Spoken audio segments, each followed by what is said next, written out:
नमस्कार। आज मैं डीएसएसबी 2025 में जो स्पेशल एजुकेटर का एग्ज़ाम हुआ है 33/23 पोस्ट के लिए, जो आखिरी शिफ्ट 27 जून 2025 को ख़त्म हुआ है और पहली शिफ्ट 24 जून 2025 से शुरू हुआ था। तो ये 3 शिफ्टों में एग्ज़ाम हुआ है।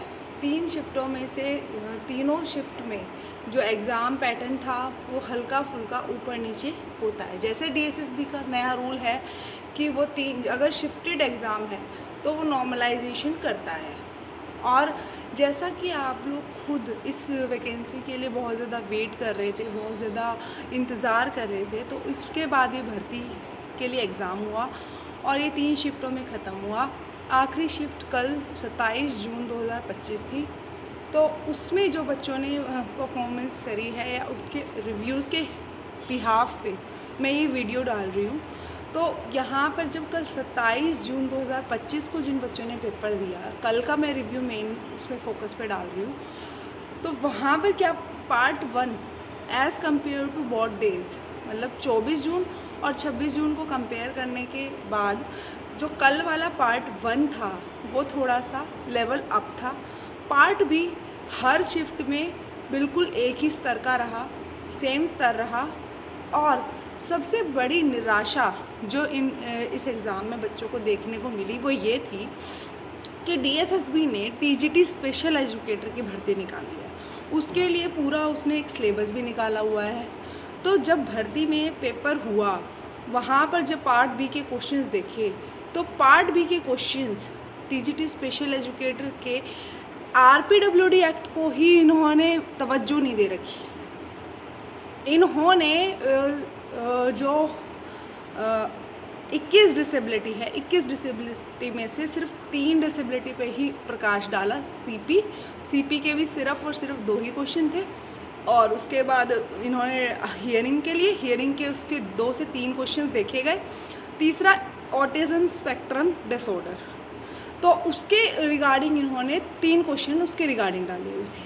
क्या सिर्फ 9 क्वेश्चंस में डिसेबिलिटी सिमट जाती है? ये चीज़ें बच्चों को काफ़ी निराशा इसलिए हुई क्योंकि जो बच्चा बहुत दिनों से पढ़ रहा था, बहुत लंबे अरसे से पढ़ रहा था, स्पेशल एजुकेटर का पार्ट भी जो स्कोरिंग होता है उसके लिए वो पढ़ रहा था, तो वहाँ उसको निराशा ये देखने को मिली कि इन्होंने सारी साइकोलॉजी उठा के दे रखी है। इन्होंने जो प्रीवियस साइकोलॉजी थी उसके आधार पर क्वेश्चन बना रखे हैं। टीचिंग एप्टीट्यूड घुसा रखा है। टीचिंग एप्टीट्यूड आप घुसाइए, बहुत अच्छी बात है, पर आप जनरल टीचर के लिए घुसाइए। रिसोर्स रूम के रिगार्डिंग इन्होंने 2 क्वेश्चन डाले हुए थे, ठीक है।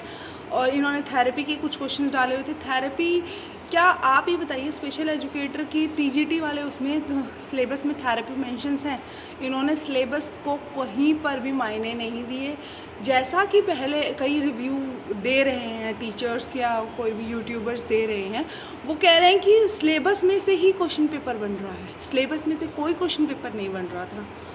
कल के जो शिफ्ट में जैसे बच्चे निकल के आए हैं आउट ऑफ सिलेबस, जिसको हम बोलेंगे कि सिलेबस का मायना नहीं रखा गया, उसका ध्यान नहीं रखा गया।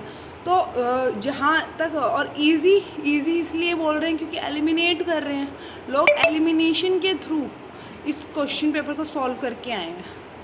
तो आप सोचिए, जहाँ एलिमिनेशन लग रहा है, तो एलिमिनेशन तो एक जनरल जो बच्चा ना भी पढ़ रहा हो, जो बच्चा ये कोर्स करके निकला हो, वो भी एलिमिनेट कर लेगा।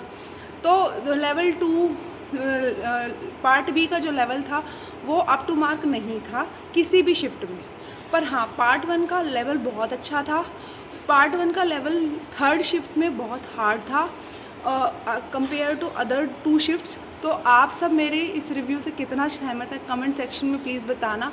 और आगे की अपडेट के लिए मेरे चैनल को फॉलो कर लो और मैं आपको आगे इस भर्ती के रिगार्डिंग अपडेट्स देती रहूँगी। Thank you so much.